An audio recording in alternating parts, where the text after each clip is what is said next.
कि सिपाही यह बात मायने, और सिपाही जाके सोचे। और जतन सिंह सोच विचारों में लीन अकेला रात के विचार करते करते 10 बज गए, 10:30 बज गए। जब ध्यान गया अचानक उसी साधु का, वही साधु कौन को उपाय बता सकता है बचने का और कोई रास्ता नहीं। सारी सेना सोई हुई। जतन सिंह ने घोड़ा निकाला घुड़साल से, हो घोड़े पर सवार, हाथ में ले तलवार, और भाई मग देश राजधानी साधु के आश्रम का रास्ता पकड़ लिया। 2-2.5 घंटे का रास्ता था ही। रातों रात जाके साधु के आश्रम का दरवाजा खटखटाया। साधु ने अंदर से कहा, कौन? कहने लगी, पिताजी आपकी प्यारी बेटी रत्न कमल। साधु घबरा गए, मेरी बेटी पर क्या आपत्ति आज रात के समय? साधु ने झट दरवाजा खोला।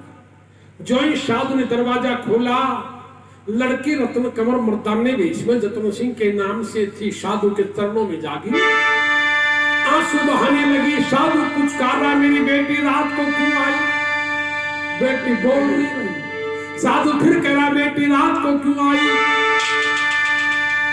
तो लड़की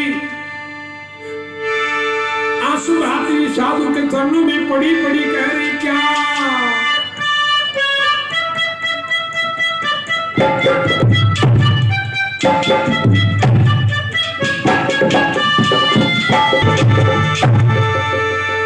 बोली हुई सिर पर मोत सवार,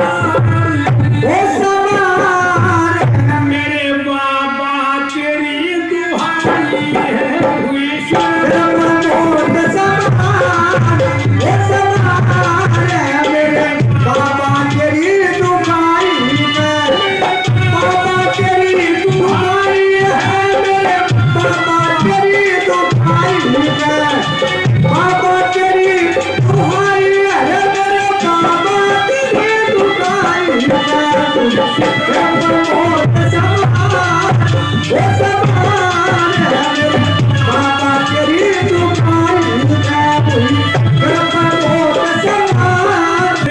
प्रमोद मंडरा रही है। आपकी सौगंध खा के कह रही हूं, बचने का कोई उपाय नहीं। साधु कहने लगा, बेटी क्या बात? बाबा क्या बताऊं, बताते शर्म आती है ना। बेटी शर्माने घबराने की बात नहीं, जो बात मुझे साफ साफ कह दे। तो लड़की साधु के चरणों में पड़ी पड़ी आंसू बहाती हुई कह रही, क्या? बोले, प्रण कर गई थी छुड़ावन भैया, प्रण कर गई थी छुड़ावन भैया, प्रण कर गई थी छुड़ावन भैया। खुद की हो गई डगमग नैया, खुद की हो गई डगमग नैया, खुद की हो गई डगमग नैया। भैया हो कैसे पार, अपार घन घोर घटाघी आई है। बहुत सवार, ओ सवार है, मेरे बाबा तेरी दुहाई है। बाबा तेरी दुहाई है, मेरे बाबा तेरी दुहाई है। बहुत सवार, ओ सवार है, मेरे बाबा तेरी दुहाई है। बाबा, मैं यहाँ से तोड़ करके गई थी, पिता का बदला लूं, भाई को जेल में छोड़ूं, लेकिन बाबा मैं तो खुद फंस गई। बेटी कैसे? बोली, जैसे काली नागिन डस गई, जैसे काली नागिन डस गई, जैसे काली नागिन डस गई। अपना कीच बीच में डस गई, अपना कीच बीच में डस गई, अपना कीच बीच में डस गई। नारी सिकंदर है प्यार है, लो वक्त बड़ा दुखदाई है। बहुत सवार, ओ सवार है, मेरे बाबा तेरी दुहाई है। बाबा तेरी दुहाई है, बाबा तेरी दुहाई है। ओ सवार है, मेरे बाबा तेरी दुहाई है। साधु कहने लगा, बेटी तेरी मौत का असली कारण क्या, मुझे वो बता। पिताजी, मेरी मौत का असली कारण पूछोगे? बेटी से भी तो बात करनी, छोड़ आवेगा। कहने लगी, मगध देश के राजा प्रभाकर राय की बेटी रूप कुमारी ने मर्दाने भेष में मेरे को लड़का समझ लिया और मेरे रंग रूप को देखकर वो मोहित हो गई राजकुमारी, मोहित हो गई राजकुमारी, मोहित हो गई राजकुमारी। वो पकड़े साथी की प्यारी, वो पकड़े साथी की प्यारी, वो पकड़े साथी की बात हमारी के आसार आसार, जो वक्त बना दुखदाई है उनसे वो सवार, वो सवार है मेरे बाबा तेरी दुकान, ओ मेरे बाबा बने वो सवार है मेरे बाबा तेरी दुकान। राजा की बेटी रूप कुमारी मेरे साथ शादी करने की तैयार, लेकिन उसके पिता का आदेश आया है कल सुबह 10 बजे उसके महलों में जाना, शादी की तारीख तिथि बार निश्चित करके बताना। बाबा मत फंस गई, मैं गई थी पिता का बदला लेने, भाई ने जेल में छुड़ाना। साधु ने जब इतनी बात सुनी, बोला बेटी तो मैंने तेरे को 3 नियम दिए थे वो निभा रही है? हाँ पिताजी बिल्कुल, धरती में सोती हूँ, मिट्टी के बर्तन में खाना खाती हूँ और सिर के बाल कटवाती हूँ। साधु ने उसी समय समाधि लगाई और 10, 15, 20, 25 मिनट के बाद साधु ने समाधि खोई तो मुख पर मुस्कान हुई, मुखयों पर मुस्कान हुई, मुखयों पर मुस्कान हुई। मेरी बेटी क्यों नादान हुई, मेरी बेटी क्यों नादान हुई, मेरी लाडो क्यों नादान हुई। बेटा नंदा राम अंकार अंकार, को प्यारे माँ खबर आई है। ईश्वर पर बहुत सवार, वो सवार है मेरे बाबा तेरी दुकान है। साधु ने उसी समय जब समाधि खोली कहने लगा बेटी अभी तो आया मौका तेरे पिता का बदला लेने का, भाई को जेल में छुड़वाने का। लड़की बोली पिताजी आप मेरे साथ मजाक कर रहे हो। बेटी मेरे 2 नाते तेरे से बनते, एक मैं तेरे धर्म का पिता और एक मैं साधु। ये दोनों नाते बेटी से मजाक करने के नहीं। बेटी मैं तेरे को सच कहता हूं, अभी तुझे मौका मिलेगा पिता का बदला लेने का, भाई को जेल में छुड़वाने का। लड़की बोली पिताजी कैसे? साधु लड़की को पाठ पढ़ा रहा। यहां इस कहानी का आखिरी तंत्र 10 मिनट का समय आपका लूंगा और इस आखिरी तंत्र की बात को समझ लोगे, पूरी कहानी आपको शुरू से आखिर तक समझ में आएगी। साधु कहने लगा बेटी तुझे जाना कल सुबह 10 बजे राजा के महल में। हाँ जाते राजा कहेगा बोलो जतन सिंह शादी का क्या विचार? तू कह देना महाराज जब मैं आपकी सेना में भर्ती हो मैंने कुछ नियम किए थे। वो पूछेगा क्या? तू कहना मैं धरती में सोता हूं, मिट्टी के बर्तन में खाना खाता हूं, सिर के बाल नहीं कटवाता और जब तक मेरे पिता का बदला नहीं ले लूंगा, भाई को जेल में से नहीं छुड़वा लूंगा, जब तक ब्याह को न कर लो। बेटी उनके राजा का से आंख और आंख का कोई मोल नहीं होता उन छोरी बहनों से। वो तेरे भाई तुम सैन्य जेल में छुड़वाएगा और जो तेरा भाई तुम सैन्य जेल से छूटे, बेटी तेरी और तेरे भाई तुम सैन्य की शक्ल सुनते एक जैसी है। तेरा भाई तुम सैन्य जेल से छूटते ही रूप कुमारी को रोग तेरा भाई के साथ कट जाए। और बेटी फिर भी कोई आपत्ति आवे तो मेरा स्मरण कर लेना, मैं योग बल से यहीं बैठा बैठा तेरी मदद कर दूं। लेकिन जिस साधु की मैं बात कर रहा हूं, ऋषि था, योगी था, तपस्वी था।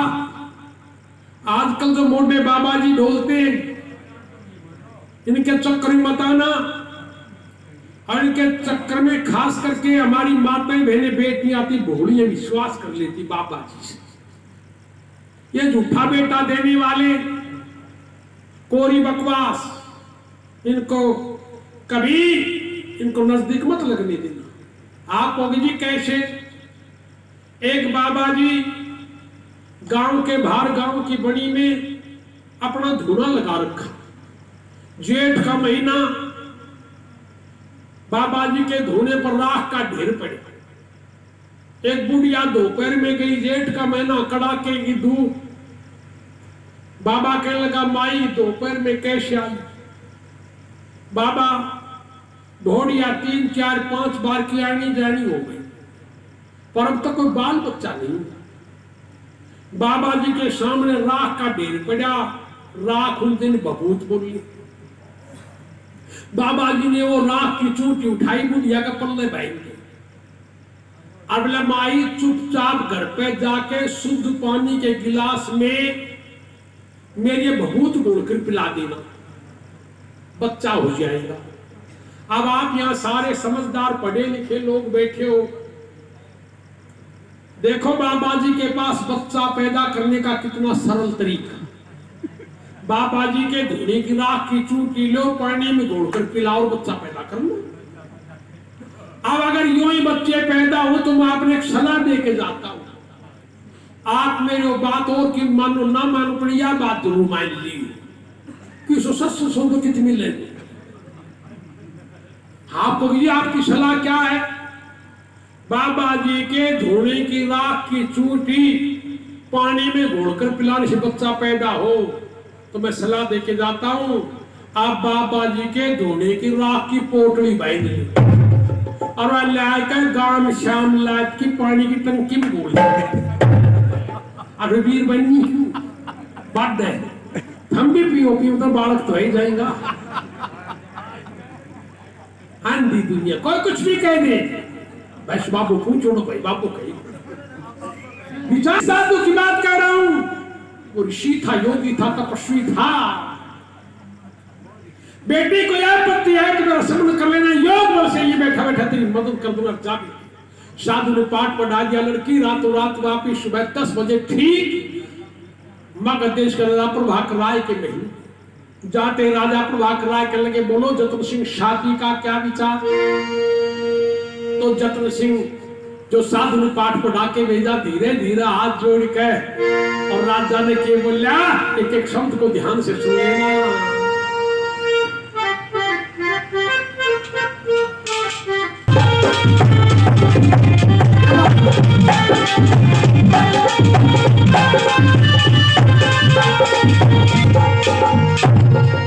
राजा प्रभाकर राय ने कहा, बोलो जतन सिंह, शादी का क्या विचार?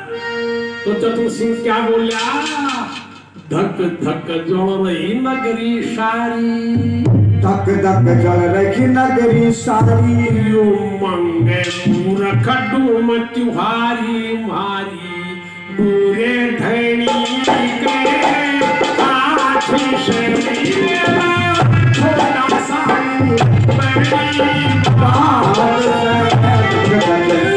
नगरी सारी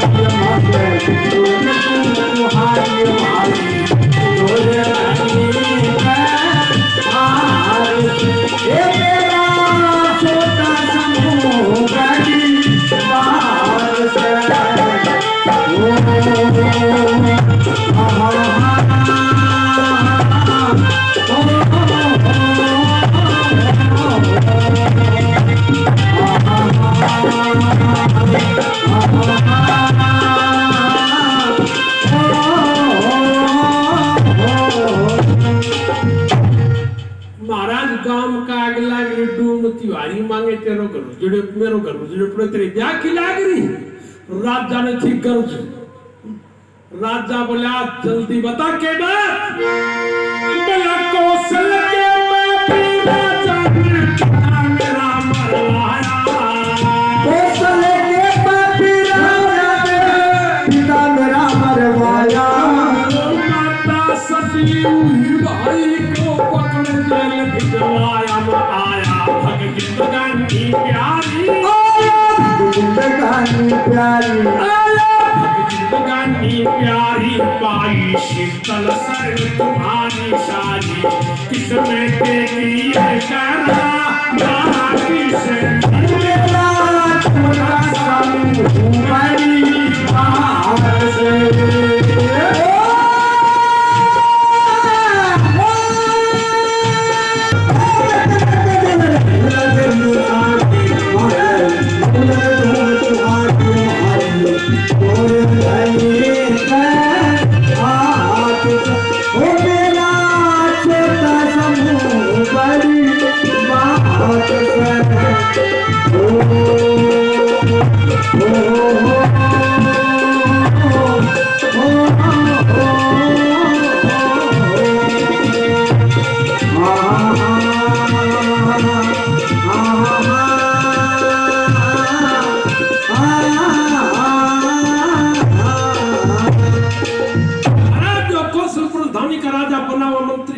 मेरे पिता को धोखे से कत्ल कर दिया, मेरी माँ उनके साथ सती हो गई, मेरे भाई रतन सेन को जेल में डाल दिया, उसने हमारे राज को छीन लिया और मैं आपकी सेना में भर्ती होने के लिए यहाँ की सेना में भर्ती हो गया।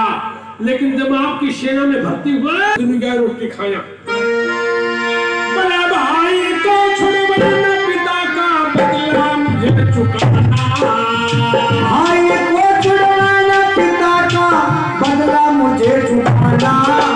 जब तक केस नहीं कटवाना, शादी नहीं बचाना, खाना मिट्टी के बर्तन में, खाना मिट्टी के बर्तन में, खाना मिट्टी के बर्तन में, सोना कंबल बिछा धरण में, मन में बदला बरसायो दिन रात से। ओ मेरा छोटा समूह बड़ी बात से, मेरा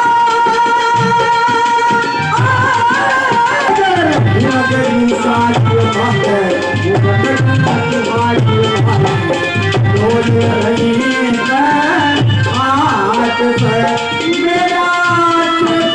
समूह बड़ी बात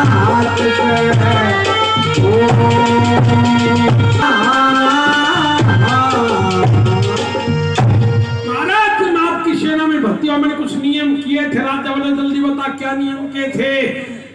बोला भाई को छुड़वाना, पिता का बदला मुझे चुकाना, तब तक केस नहीं कटवाना, शादी नहीं जाना, खाना मिट्टी के बर्तन में, सोना कंबल बिछा देने में, मन में बदला बसा दिन रात से।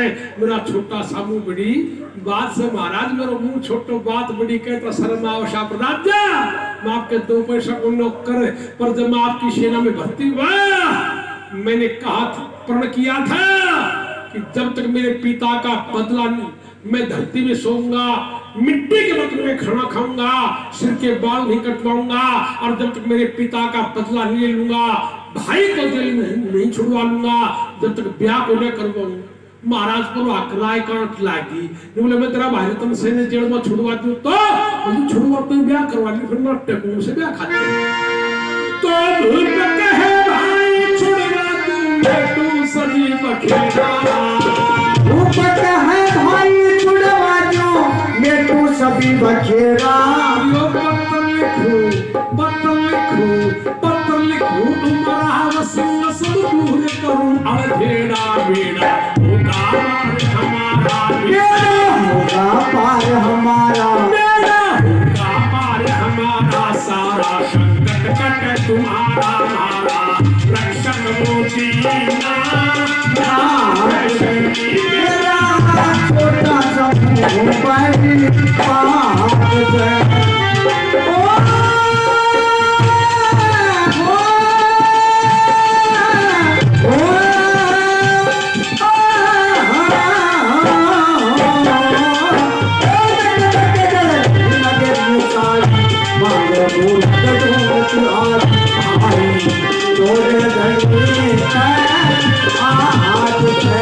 मेरा छोटा समूह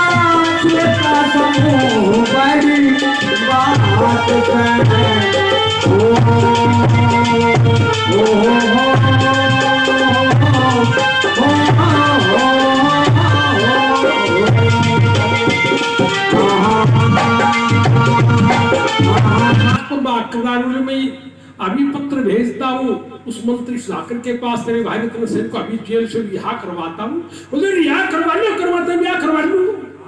महाराज प्रभाकर राय ने कागज पेन उठाया और चिट्ठी लिख के भेजी मंत्री सुधाकर के पास। कौशलपुर धानी का जो राजा बन चुका था कि मंत्री सुधाकर तेरी जेल में रतन सेन नाम का नौजवान बंद है, मुझे उसकी सख्त जरूरत है, पत्र मिलते ही आपको आप रतन सेन को जेल से रिहा करो और मगध देश राजधानी भिजवा दो। जब रतन सेन की रिहाई का पत्र पहुंचा कौशलपुर में मंत्री सुधाकर के पास मंत्री बेईमान ने सोचा जो ही रतन सेन को जेल से छोड़ेगा तुझे जेल में जाना पड़ेगा। अरे रतन सेन कौशलपुर का राजा बनेगा, क्यों? इसका बाप राजा था, इसका अधिकार। मंत्री सुधाकर ने वापिस समाचार भेजा महाराज प्रभाकर राय के पास कि महाराज प्रभाकर राय रतन सेन तो देशद्रोही है, इसको मैं किसी हालत नहीं छोड़ सकता। महाराज प्रभाकर राय का वो उत्तर आयो संदेश कि रतन सेन देशद्रोही है, इसको मैं किसी हालत नहीं छोड़ सकता। महाराज प्रभाकर राय समाचार पढ़ के गुस्से में लाल बोले देशद्रोही की आंट लग रही पूरा छोरी ब्याह खातिर मरन लगी। महाराज प्रभाकर राय ने दोबारा गुस्से में आके पत्र भेजा कि मंत्री तेरी तलवार में ताकत हो, तेरी भुजाओं में बल हो, तो रतन सेन को रख लेना जेल में। मेरी तलवार में ताकत होगी, मैं रतन सेन को जेल से रिहा करवा लूंगा। तू तेरी सेना तैयार कर ले, कौशलपुर धानी के मैदान में मैं मेरी सेना मगध देश से भेज रहा हूं। ये पत्र लिख के भेजा। मंत्री सुधाकर ने पत्र पढ़ा तो भाई अपनी सेना हथियारों से लैस करके कौशलपुर धानी के मैदान में खड़ी कर ली। और इधर से मगध देश का राजा प्रभाकर राय अपने बेटे राजकुमार विभाकर को बुलाता। बेटा विभाकर, अपनी सेना दलबल के साथ ले जा, कौशलपुर पर चढ़ाई करनी है और कौशलपुर की जेल में रतन सेन नाम का नौजवान बंद है, उसको बाइज्जत रिहा करवा के लाना। ठीक है पिताजी। राजकुमार विभाकर अपनी सेना में गया, जाके कहने लगा मेरे नौजवानों तैयार हो जाओ, कौशलपुर पर चढ़ाई करेंगे। कौशलपुर की चढ़ाई का जिक्र सुनते ही लड़की रतन कौर जो मर्दानी भी इसमें जतन सिंह के नाम से थी, लड़की भीतर भीतर खुश हुई। अरे अब मौका मिलेगा पिता का बदला लेने का, भाई को जेल में छुड़वाने का। वह रत्न कंवर जतन सिंह के नाम से थी। भाई सबसे पहले तैयार, दोनों हाथों में तलवार, घोड़े पर सवार, घोड़े की लगाम मुंह में, और मगध देश की सेना में सबसे आगे दौड़ती जा। और मगध देश की सेना चलते चलते दौड़ते दौड़ते कौशलपुर धानी के मैदान में जाके खड़ी होगी। दोनों सेनाएं आमने सामने, एक तरफ कौशलपुर की, एक तरफ मगध देश की लड़ाई हो गई शुरू। और रत्न कंवर एक के मारा 10 लाश बिछाने लगी। पर देख लो बेईमान मंत्री दिखाई नहीं दे रहा। तो मंत्री सुधाकर की सेना कमजोर पड़ी तो मंत्री खुद घोड़ा लेके मैदान में आया। मंत्री घोड़ा लेके मैदान में आया तो लड़की रतन कंवर मर्दाने वेश में ऐसी दिखे जब रतन सेन हो। मंत्री चक्कर में पड़ गए। रतन सेन ने जेल में किसने छोड़ दिया? क्यों दोनों बहन भाई शकल सूरत एक जैसी थी। और रतन सेन ने जेल में छोड़ दिया। और रतन कौर बोलियो बेईमान, तू छतरी का जाम नहीं है, मैं छतरी की बेटी छत्राणी। हाँ, तेने मेरे पिता को धोखे से कत्ल किया, तैयार हो जा, तेरे को वहां भेजूंगी, जा तेने मेरे पिता को भेजा है। यह कह करके बहादुर लड़की रत्न कंवर जो मर्दाने वेश में जतन सिंह के नाम से थी, प्राणायाम भर के दोनों हाथों में तलवार, मंत्री की गर्दन पर बार एक बार में धड़ धरती में गिर गया था, गर्दन कट के नीचे गिर गया। जो ही सुधाकर को मौत के घाट उतारा, मंत्री की सारी सेना, कौशलपुर धानी की सारी सेना हथियार डाल देती, हार मान लेती। और लड़की रत्न कंवर मर्दाने वेश में जतन सिंह के नाम से जिस जेल में उसका भाई रतन सेन पड़ा था बंद, वो भारत की देवी, भारत की शेरनी दौड़ करके जाके जेल खाने के दरवाजे पे टूट के पड़ी, ऐसे जैसे भूखी शेरनी शिकार पर टूट के पड़ती है, और दरवाजे को तोड़ मरोड़ दिया। रतन सेन को जेल से बाहर निकाला, प्रजा जय जयकार के नारे लगाने लगी। और रतन सेन को कौशलपुर धानी का राजा घोषित कर दिया। राजा घोषित करते ही रतन कंवर बोली भैया मैं जाती हूँ महलों में, तू जल्दी आ जाना। बोला ठीक। रतन कंवर जा पहुंची राजमहल में, वहां मर्दाने वेश को हटा दिया, जतन सिंह नाम को हटा दिया, साड़ी बांधकर सुंदर नौजवान लड़की बनकर खड़ी हो। और इधर से रतन सेन कौशलपुर का राजा बन गया। तो राजा का बेटा विभाकर रतन सेन को पूछने लगा क्या? वो रतन सेन बन गया भूप तो, रतन सेन बन गया भूप तो, देख विभाकर चकराया, देख विभाकर चकराया, देख विभाकर चकराया। और मन में हो बेचैन कुंवर ने जतन सिंह को ढूंढवाया, जतन सिंह को ढूंढवाया, जतन सिंह को ढूंढवाया। मन में हो बेचैन कंवर ने जतन सिंह विवाह कर कहने लगा जतन रतन सेन बोले हाँ तेरो भाई तो जतन सिंह यार वो ना दिखे लड़ाई तो खत्म ना हुई हो। रतन सेन बोले मेरा दूसरा भाई था ही नहीं, मैं तो अकेला राजा का बेटा विवाह कर। तेरा भाई जतन सिंह नहीं होता तो तू अब भी पड़ा जेल में करीब जगड़ता है, उसी की मेहरबानी तो राजा बना है। यो बातें करते करते राजा का बेटा विवाह कर रतन सेन दोनों पहुंचे राजमहल में। तो महलों में दोनों आए, महलों में दोनों आए, वो महलों में दोनों आए, चौतरफा खुशियां छाई थी, चौतरफा खुशियां छाई थी, चौतरफा खुशियां छाई थी। इतने में ही रत्न कंवर झट देश बदल कर आई थी, देश बदल कर आई थी, देश बदल कर आई थी। इतने में ही रत्न कंवर झट देश बदल कर आई थी। राजा का बेटा विवाह कर और रतन सेन पहुंचे राजमहल में। वो रत्न कंवर मर्दाने वेश को हटा दिया, जतन सिंह नाम को हटा दिया, साड़ी बांधकर सुंदर नौजवान लड़की बड़ी के सामने खड़ी। राजा को बेटो विवाह कर देख बोले छोरो था छोरी कहीं बड़ी की देख चक्कर में पड़ी। तो बहुत चक्का हो गया विवाह कर, बहुत चक्का हो गया विवाह कर, बहुत चक्का हो गया विवाह कर, बड़ा बुद्धि पर फंदा है, बड़ा बुद्धि पर फंदा है, बड़ा बुद्धि पर फंदा है। और रतन सेन से लगा पूछने ये क्या गोरख धंधा है, ये क्या गोरख धंधा है, ये क्या गोरख धंधा है। रतन सेन से लगा पूछने ये क्या गोरख धंधा है। राजा का बेटा विवाह करके लगा रतन सेन यो तेरो भाई तो रतन सिंह या तेरी दीदी कहीं बड़ी की वह रतन को बोलियो राजा के बेटे इस बात का जवाब मैं दूंगी, रतन सेन से मत पूछ। कहने लगा आप बताओ, याद करो बियाबान जंगल की बात, जब तू और मैं दोनों जंगल में घूमने गए थे, एक पेड़ की छाए के नीचे बैठे थे, तने कहा था बे माता ने बड़ी भारी गलती करी, तेरा मसाला तैयार करा छोरी का बना दिया छोरा। वो बात याद सी? राजा का बेटा विवाह कर बोले बिल्कुल याद सी। फिर आप वापिस दोनों राजधानी का मैदान में आया था और मैंने घोड़ा सेना की तरफ मोड़ा था, जब आपने कहा था जतन सिंह घोड़े ने रोक ले, मैंने घोड़ा रोक क्या था और आपने कहा था आज से एक नियम तू भी कर मैं भी करूंगा, क्या दोनों ईश्वर से प्रार्थना करया करेंगे, हे परमात्मा मन छोरी बनाए, हे परमात्मा मन छोरी बनाए। और जब परमात्मा दोनों की भक्ति से दोनों में से एक लड़की बना देगा, चित्तन ने बना और चिमन ने बनावे, एक दूसरे साथ शादी करेंगे। वो बात याद है जब राजा का बेटा विवाह कर बोले बिल्कुल याद है। तो बोली मैं तो दिन से शिव शंकर बोला की पूजा करनी शुरू कर दी और शिव जी महाराज की भक्ति करी तो क्या हुआ, बोले भक्ति से खुश हो भोले ने, भक्ति से खुश हो भोले ने, भक्ति से खुश हो भोले ने, मुझको नारी बना दिया, ओ मुझको नारी बना दिया, नारी बना दिया। शिव शंकर ने जतन सिंह को रतन कुमारी बना दिया, रतन कुमारी बना दिया, रतन कुमारी बना दिया। शिव शंकर ने रतन सिंह को रतन कुमारी बना दिया। तो दिन से शिव शंकर भोला की पूजा करनी शुरू कर दी। उसी दिन से अब खुश होकर के शिव जी महाराज जतन सिंह से रतन कौर बना दी।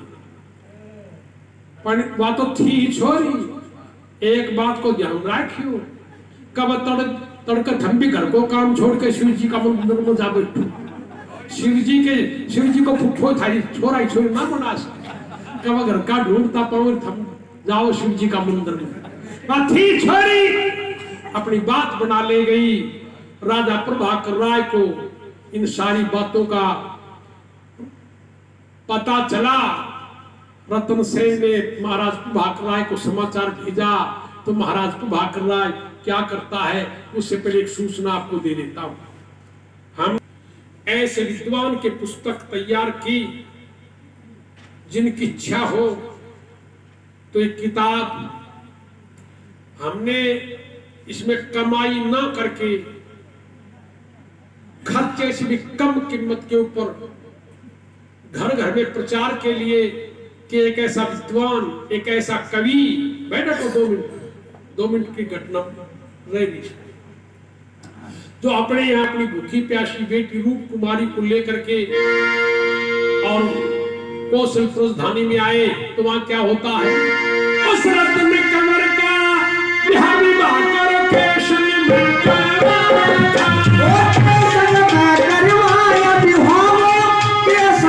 करवाया था। रत्न सेन और रूप कुमारी इनका विवाह रचाया था, इनका विवाह रचाया था, इनका विवाह रचाया था।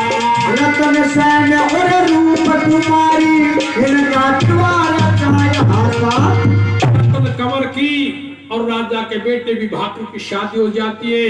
विभाकर की बहन रूप कुमारी और रत्न कंवर के भाई रत्न सेन की शादी हो जाती है।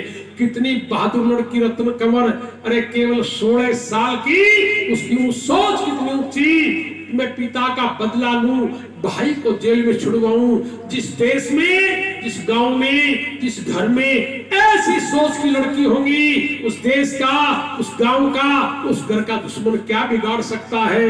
ये घटना एक लड़की की सुनाई जो 16 साल की इज्जत बचाने के लिए घर से बाहर निकली, आखिर पिता का बदला लिया और भाई को जेल में छुड़वा के राजा बनाया कौशलपुर का।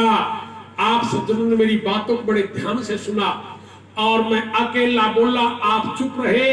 इतनी देर में कोई गलत शब्द निकल गया हो तो माफ करना, फिर कोई शुभ अवसर आपके दर्शन करने का मिलेगा। जैसा भी हो तैयार, जोर से जयकारा बोलना, बोलिए भारत माता की जय, मर्यादा पुरुषोत्तम श्री रामचंद्र जी की जय।